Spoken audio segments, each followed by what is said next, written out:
Hello, everybody. I'm Tim Chesney, and I am working towards my master's in healthcare management with a concentration on project management. So I'm here today to talk about strategic planning and strategic management. When we're looking at strategic planning, it's looking to the future, which sets the organizational strategy and assists in setting organizational priorities. This process is managed by plans and is an analytical process. Ultimately, is based on actions that need to be taken.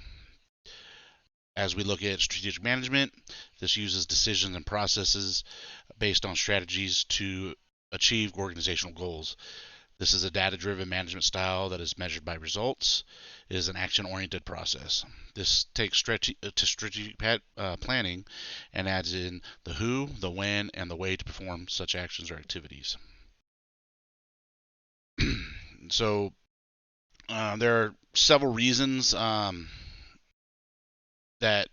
strategic planning can fail. However, a couple of reasons stand out more based on my experience in implementation of plans.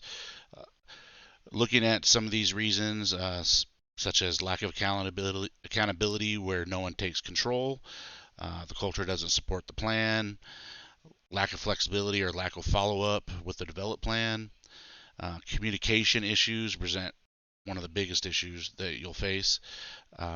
Not having the right people or resources to help make it happen. All combined together or individually will affect how a plan can be implemented and successful. Again, my experience has shown that support from both the leadership of an organization and lack of buy-in from the staff or the people involved compromises the chance of success in these plans. Adding communication issues to the mix really derails such plans.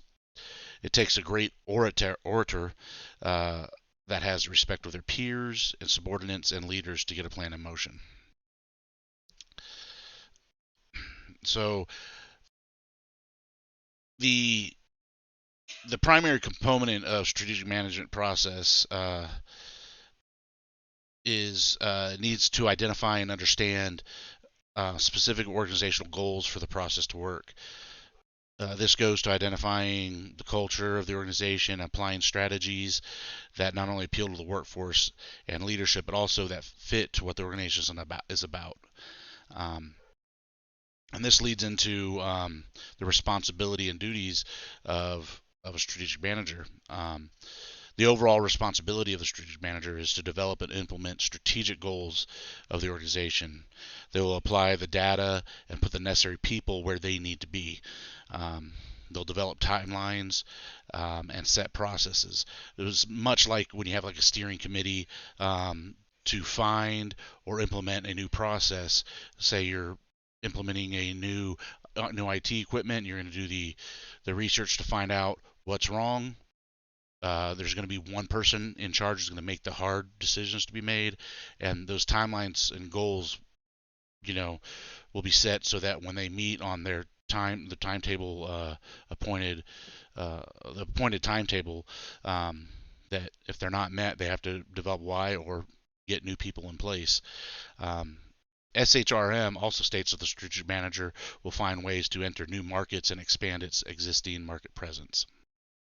Strategic planning is used in companies, or they're needed in companies, uh, mostly by the fact that it helps track the progress of goals.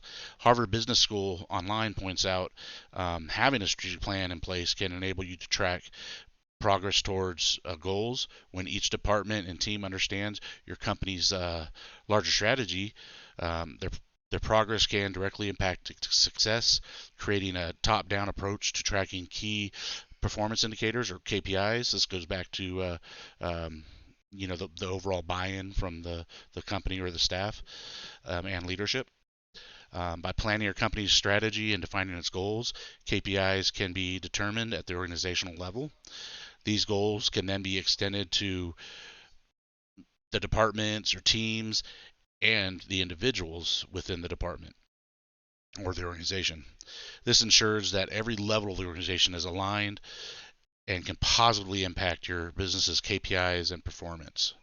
So when strategic planning is in place, an organization has a better chance of succeeding and implementing whatever practices are determined, and then using the strategic manager or the management processes that, as such, will keep things going towards the organizational culture and vision. I want to thank you for your time. Again, my name is Tim Chesney.